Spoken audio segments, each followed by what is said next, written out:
I was talking to a friend of mine a while back about the experience of publishing her book, which was like this wonderful event, like this massive dream, this thing that's come true, years in the writing, and an amazing journey with a major publisher coming alongside through this process, like really invested in the whole thing.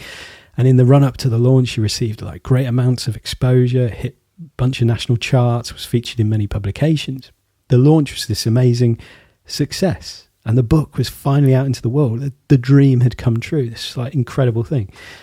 But then comes the grief, very real, very painful grief, a confusing fog, a messy flood of nothing, of emptiness.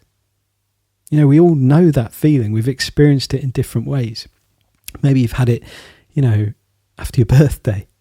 People made you feel really special for that day, like perhaps celebrating a new job, or on your wedding day. You know, when people show that there's like this kind of gathering around you, this show of care, and you feel it. You feel like you matter. But then there's the crash.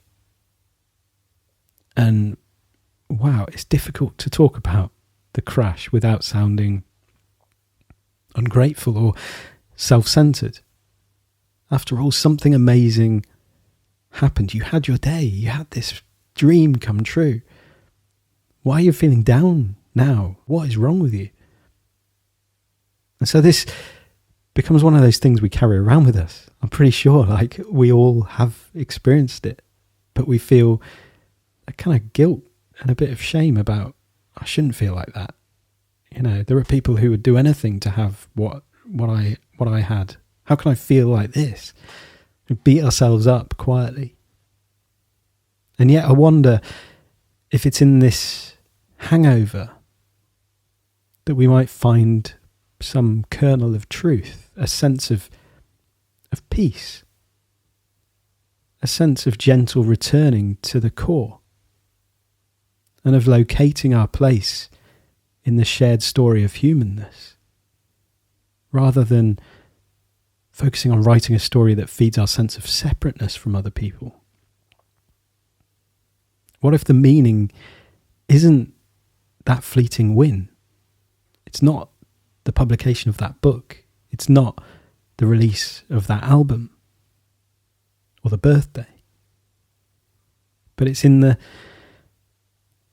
joy, the weird joy of losing our attachment to the importance of winning itself, the importance of that thing.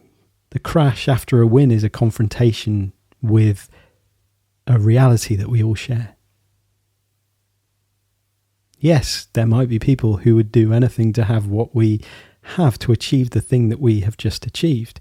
In the same way, we might think we would do anything to have what somebody else with what we perceive as more than us might have, or to achieve what they've achieved, to be given the opportunity that they have. Our shared sense of belonging to the human race is found in this fundamentally odd space where success is lost. The grief from success brings us face to face with the realization that when we look at the papers next week, it's somebody else's book that is plastered over everything. And as the sun sets on my birthday, it's someone else's special day tomorrow. The joy of feeling like you matter in a moment of success, or a moment of attention or care or concern. It's not egotistical or selfish to enjoy that. It's something to truly embrace, to delight in. It only becomes egotistical at the point that we believe that the person whose book is the flavour of next week, or the person who celebrates their birthday tomorrow, is not going to experience the crash and the hangover themselves. When our joy turns to resentment, that's the place of fragile ego. When we believe that they have taken our spot and they're going to keep it, that they won't experience the same grief that we have, this same empty hangover feeling. Something beautiful about realizing that other people experience absurd senses of loss.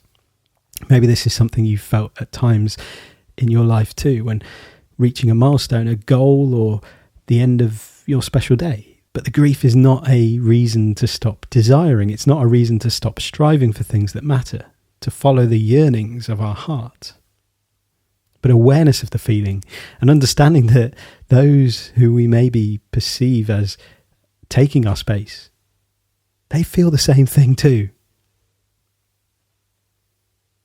And this is key to making our loss more meaningful. When it comes to life, there is no way to win, but there are ways to lose more meaningfully. Isn't this life in a nutshell? When we win, we lose. And when we lose, we're given the opportunity to pursue another successful loss, a meaningful loss. As soon as the artwork is finished, the book is completed, the song is released, the potential for what it could have been is lost to what it was. And we let go, and that can be painful. When we successfully raise a child and they leave home, we finish school, we get qualification, we have enough money to buy the car. In a sense, we succeed. Of course we do. But it's okay to grieve the loss of the dream as well. Because it's the dream that makes it enjoyable. It's the not having that makes it kind of meaningful. And when we have what we dreamed of, we lose the strangely playful satisfaction of not having it yet. And that's something that can't be satisfied. It's something that kind of fuels us.